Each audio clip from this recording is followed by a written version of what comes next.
Y aura-t-il des petits Occitans en 2040? La question est sérieuse. L'Occitanie est la première région de France pour les problèmes de puberté précoce et d'infertilité. En cause, les produits toxiques. Pour nous éclairer, André Cicolella est notre invité. Il est chimiste, toxicologue et président du réseau Environnement Santé. Dérivés du pétrole, métaux lourds, herbicides, autant de produits toxiques qui ont de lourdes conséquences sur la santé de nos enfants. André Cicolella, bonsoir. Bonsoir. Merci d'être avec nous. Vous êtes chimiste, toxicologue et président du réseau Environnement Santé. L'Occitanie est la première région de France en puberté précoce et infertilité. C'est une question choc, mais aurons-nous des petits Occitans en 2040? C'est la phrase choc, effectivement, mais c'est la réalité, hein. On avait organisé un colloque sur ce sujet il y a 4 ans. Cette année, on fait un colloque avec le département du Tarn sur habitat, maladies infantiles et perturbateurs endocriniens. La cause de toutes ces maladies infantiles, alors la puberté précoce, la baisse de la qualité du sperme aussi chez les hommes, mais aussi l'atteinte de la fertilité féminine, les maladies infantiles, l'asthme notamment, les troubles du comportement, ce qu'on appelle le TDAH, le trouble du déficit d'attention et d'hyperactivité. Vous voyez, toutes ces maladies sont en train d'augmenter, d'exploser. L'asthme, c'est un enfant sur 10 aujourd'hui. Et sont causées par des polluants? On sait qu'une cause majeure, c'est pas la seule, mais une cause majeure, c'est l'exposition aux perturbateurs endocriniens, notamment la grande famille des phtalates. Les phtalates, c'est les plastiques en fait. C'est les plastiques, c'est les cosmétiques, c'est l'alimentation ultra transformée. Voilà les 3 grandes causes. Et on sait, le sol en PVC, voilà, ça apparaît anodin, le sol en PVC, mais c'est 20 à 40% de phtalates. Et on sait que si vous avez un sol en PVC dans la chambre des parents, le risque d'asthme chez l'enfant est multiplié par 2. Donc, bonne nouvelle, quelque part, puisque si vous enlevez le sol en PVC, vous diminuez ce risque d'asthme chez l'enfant. Il suffit de le retirer pour que l'enfant aille mieux. Oui, bah non, enfin, pour éviter qu'effectivement, alors ceci étant, y compris effectivement pour les enfants qui ont été exposés, on peut effectivement diminuer le risque d'asthme une fois même qu'ils ont été exposés. Oui, bien sûr. Pourquoi les enfants sont si sensibles à cette pollution? Enfin, on est sensible dès la conception, en fait, le problème. C'est la période de la grossesse qui est la période décisive, notamment les 3 premiers mois, qui sont les mois où on forme les organes. Puis l'effet va se faire sentir pendant l'enfance, mais aussi pendant l'âge adulte, et même sur plusieurs générations. C'est ça la particularité des perturbateurs endocriniens.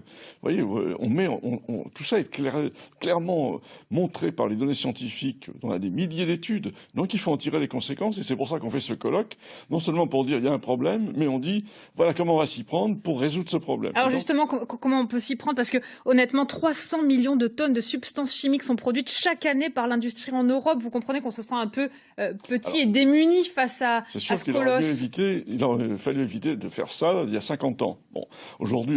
Donc aujourd'hui, qu'est-ce qu'on peut faire, nous? Si je prends toujours l'exemple des phtalates, ce sont des substances qu'on élimine tous les jours.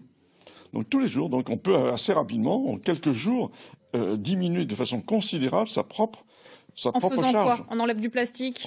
Éviter le lien avec le plastique, éviter effectivement les cosmétiques non bio, parce que la cosmétique bio, c'est déclaré sans phtalates. Voilà. Et puis l'alimentation transformée, l'ultra-transformée, qui est une source importante aussi. Déjà, toutes les données scientifiques montrent qu'on diminue de façon considérable. Vous voyez, pour l'enfant, eh bien, on va diminuer le risque d'asthme, on va diminuer les troubles du langage. Les troubles du langage se mesurent à l'âge de 2 ans. Donc très rapidement, on peut avoir un impact dans la diminution de ces troubles du langage qui touchent chez les enfants des milieux défavorisés, c'est un enfant sur 4. Voilà l'enjeu aujourd'hui. Donc, alors évidemment, on peut dire que c'est un peu inquiétant, mais en même temps, c'est une très bonne nouvelle. Car des solutions on va existent. faire reculer toutes les grandes maladies chroniques de l'enfant, de l'adulte, et même sur plusieurs générations. On le souhaite. Merci beaucoup, André Cicolella, d'avoir été notre invité. Je rappelle que vous êtes donc chimiste toxicologue et vous êtes demain l'invité d'un colloque dans le Tarn sur les maladies infantiles, habitat et perturbateurs endocriniens. Merci. Une crèche s'est justement penchée sur ces perturbateurs endocriniens à Toulouse. Elle essaie d'en limiter l'usage de la peinture aux jouets des enfants. Nisrine Manaï et Mathieu Chouvelon se sont rendus sur place. Lécher les vitres, pas de problème. Mâchouiller les jouets et crayons, aucun souci les garçons. Dans cette crèche, tout a été pensé pour protéger les enfants des perturbateurs endocriniens et autres substances nocives. Un parti pris de plus en plus recherché par les parents. Ça me rassure parce qu'on sait qu'il y a plein de pathologies par la suite qui peuvent en découler. Et du coup, de fait de faire attention à ça, ça enlève du coup des facteurs qui pourraient développer par la suite des pathologies. Un engagement qui a valu à l'établissement d'être labellisé Écolo-Crèche. Créée en 2009, cette étiquette certifie que les enfants s'éveillent dans une structure éco-pensée. Une fierté pour la directrice. J'ai fait le choix de choisir des fournisseurs bien particuliers au niveau du mobilier, au niveau du linge, au niveau des produits d'entretien, où c'est des besoins assez spécifiques que j'exige.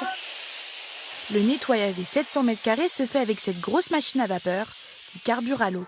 Fini les produits nocifs, sol, table et vitres, tout y passe, à quelques exceptions près. Je viens de faire un change, donc du coup, entre chaque change, on nettoie le plan de allongé avec un produit qui est éco-certifié. Ce qui peut être étonnant aujourd'hui en 2022, c'est que cette dynamique ne soit pas une norme. Si on se penche vraiment sur le besoin, le bien-être de l'enfant, mais aussi du citoyen, il s'avère important que certaines structures montrent peut-être l'exemple et l'envie, et montrer aussi que c'est possible. La crèche toulousaine ne compte pas s'arrêter là. Prochain défi, produire ses propres produits ménagers et sensibiliser davantage les familles.